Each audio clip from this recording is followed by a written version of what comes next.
Welcome to the glassworking shop. Today I'm going to be doing a slightly experimental thing. I've only done it once before with not that great a result. And today I'm going to try it again, and I'm going to do it on camera. So wish me luck. The piece that I'm making today is going to be a kind of a flattened bullseye murrine, flattened in the squeezer. It's going to be constructed similar to the process that I used in the previous video, but there's going to be some differences. First thing that I do is set up the squeezer for parallel flat squeezing. I realize that this kind of squeezing could easily be done in a vertical arbor press, but I don't have one, and the squeezer is flexible enough to be able to handle this kind of work as well. I calculated the size of rod that I would need for the core of this piece, and it turns out to be about 8 inches. So I'm adding an extra inch just to be careful. In this case, the core is going to be just a wadded up piece of color. So first thing I'm going to do is put a handle on it.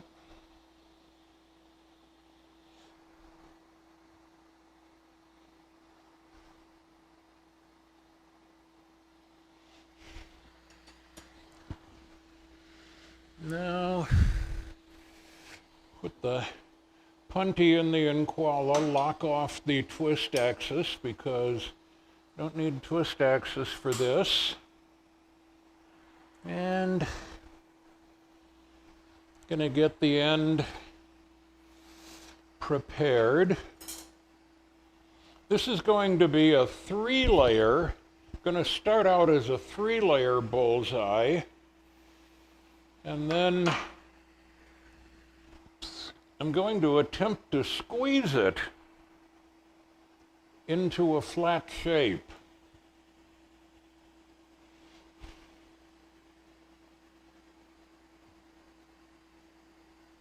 This is a case where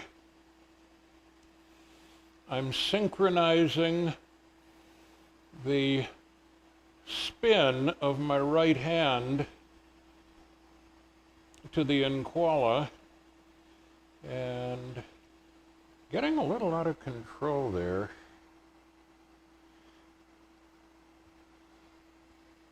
As I'm practicing this, I'm getting a little better at it.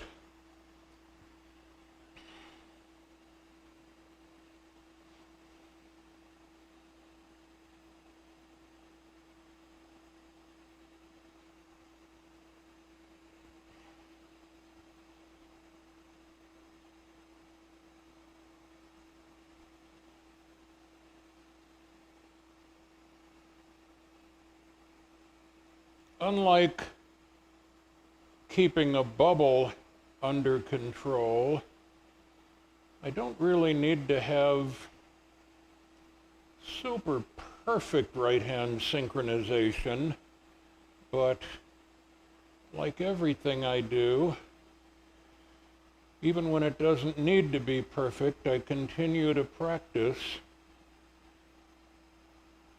and try to make every step as perfect as I can, so when the time comes that it needs to be better, I'll have some practice time in.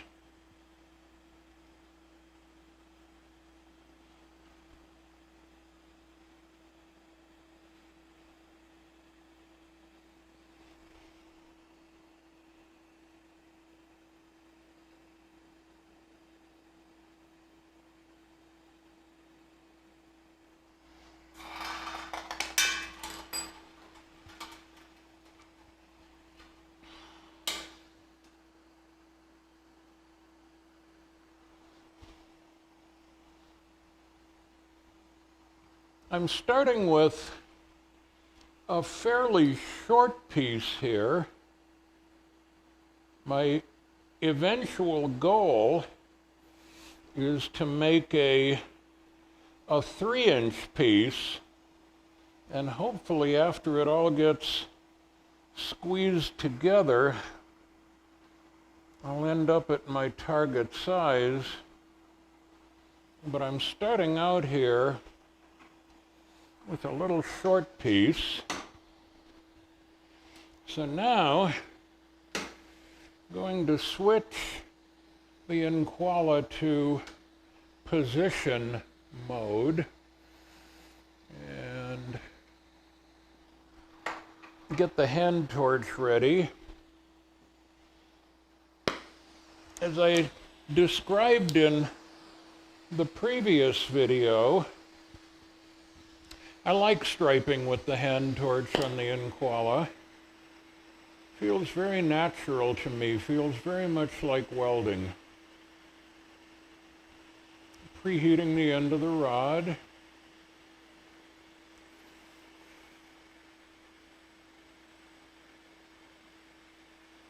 This rod is a pretty well-behaved color. I'm not having too much trouble with boiling.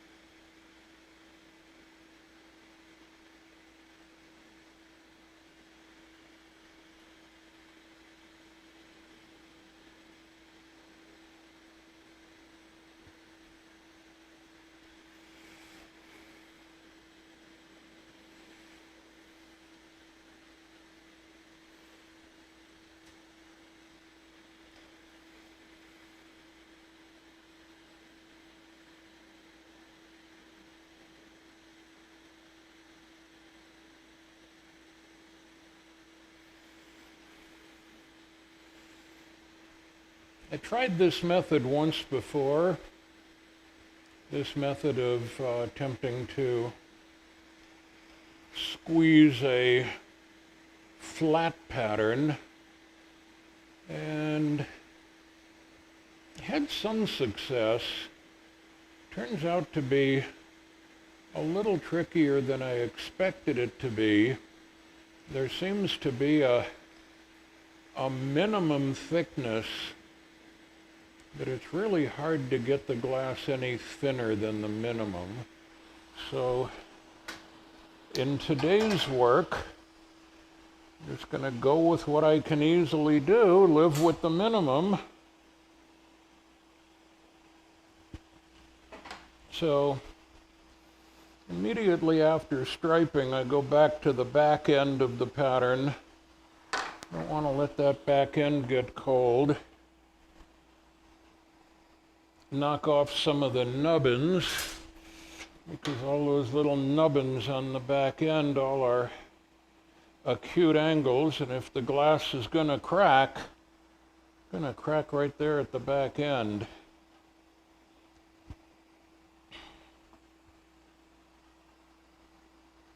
So this construction should actually go very quickly, because the piece that I'm making is fairly short. It doesn't have a lot of layers.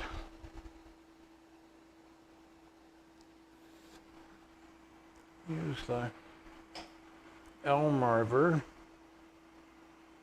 I'm reversing direction to control twist, and even though this is a solid bullseye where twist would be not noticeable, I still like to practice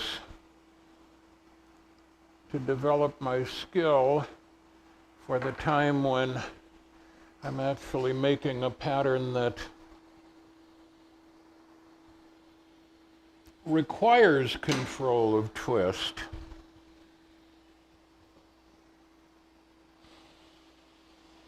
So back into position mode for the last color. This one's going to be just a 3-layer. And then hopefully I'll be able to squeeze it and get a nice flat piece out of it.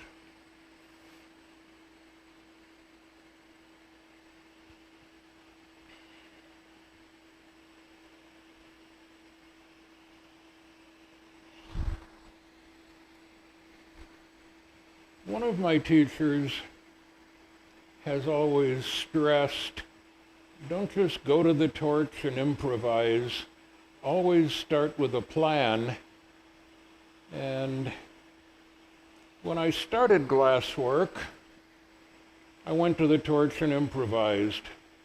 I was usually surprised, almost always in a bad way when things turned out badly. And little bit by little bit, as my skill level improves, I'm working with more and more of a plan. The project that I'm making this prep for, I have a fairly clear plan, not detailed in every single detail, but I have a rough idea of all the things that I'm going to be making. Of course, the glass does quite often surprise me. Sometimes it surprises me in a really good way, and I look at it and I go, wow, that was a great unexpected thing. And then other times, ideas that I thought would be great, I finish them up and look at them and go, that sucks. Won't do that again. But I think that's one of the many things that I love about glasswork, is sometimes the glass, it just wants to flow the way it wants to flow, in a kind of an unpredictable, kind of chaotic, organic way that produces a result that I never could have come up with on my own, at least at my current skill level. And it actually produces results that are quite nice.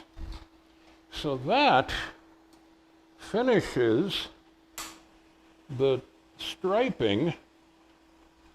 Go back into rotation mode, back to the end, knock off the little nubbins.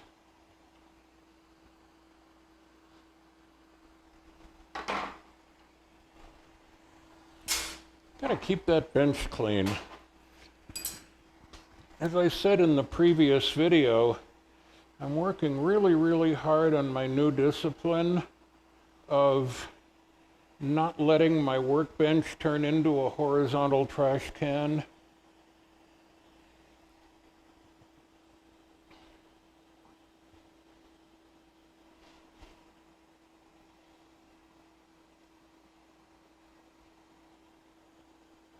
I find in my machine work that keeping the machine clean, keeping the workbench clean, results in a better final result.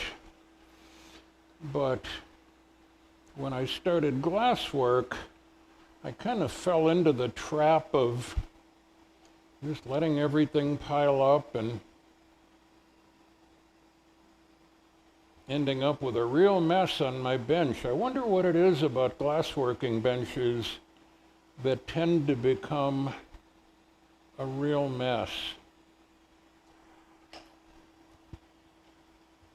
I've seen guys that have like a foot of glass trash on their bench, and they're fumbling around with a piece of hot glass in their hand, looking for a color rod, looking for a punty, trying to figure out what to do while their glass is getting cold. And I always wondered, how can anybody work that way?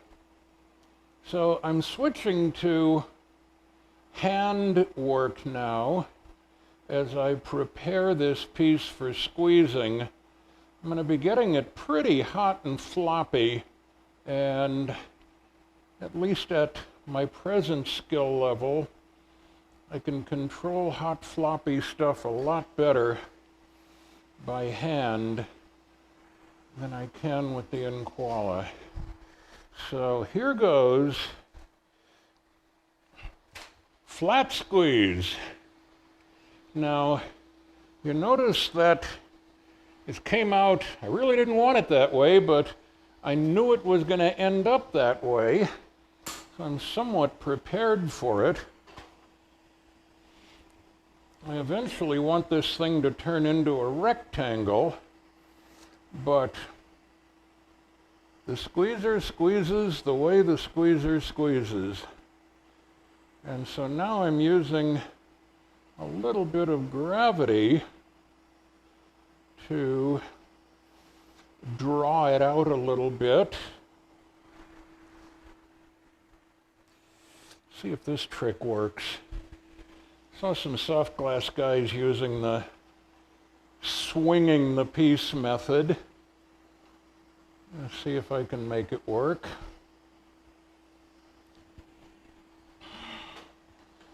And little bit by little bit,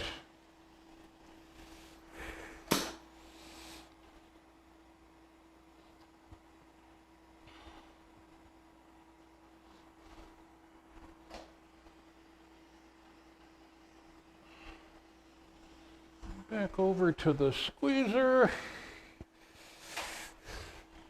Okay, that's getting a little more rectangularized and getting a little longer and getting closer to my 3-inch target. Of course, when I say it's a 3-inch target, I mean that it's a 3-inch target of the final finished piece. And I know that the end of this piece is probably just junk, so I need to make it a little bit extra long, so I'm guaranteed to have 3 inches of good material in the center.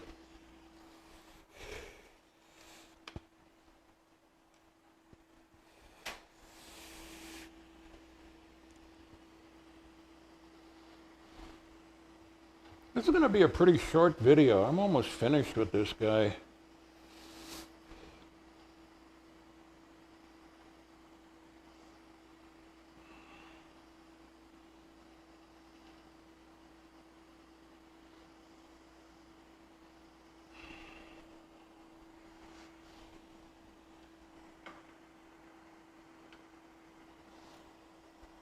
Don't want to be too rough with the marvering, because when I squeeze the glass on its edges, it tends to distort my pattern. And like I said in the beginning, this is a new idea that I've only done once in the past and didn't really come out that good. Of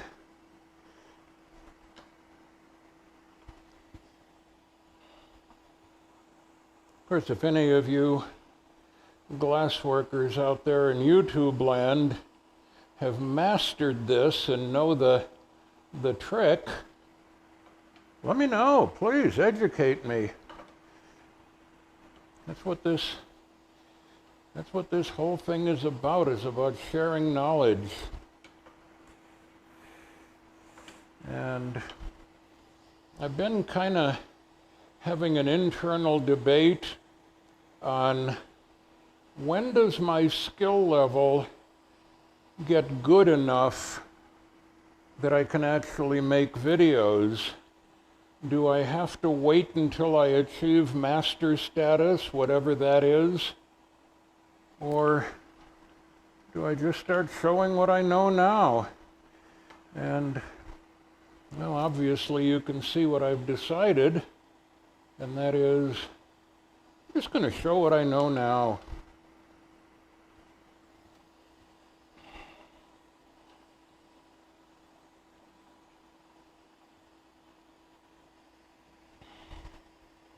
These videos are partly demonstration videos to demonstrate my various different machines, demonstrate the NQALHA and the squeezer. And they're also partly just educational and informative videos for people who may be curious about glasswork and just interested in seeing how it's done. So I think I'm going to call that,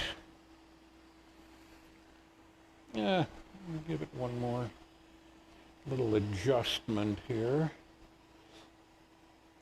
Just about ready to call it finished.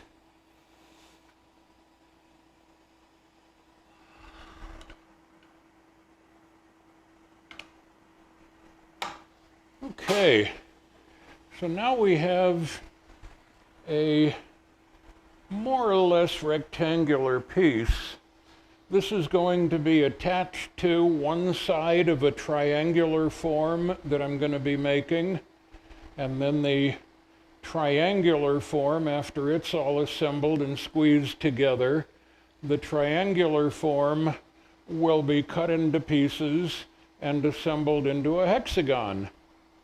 And the hexagon will be cut and polished and mounted into a metal and wood sculpture frame. So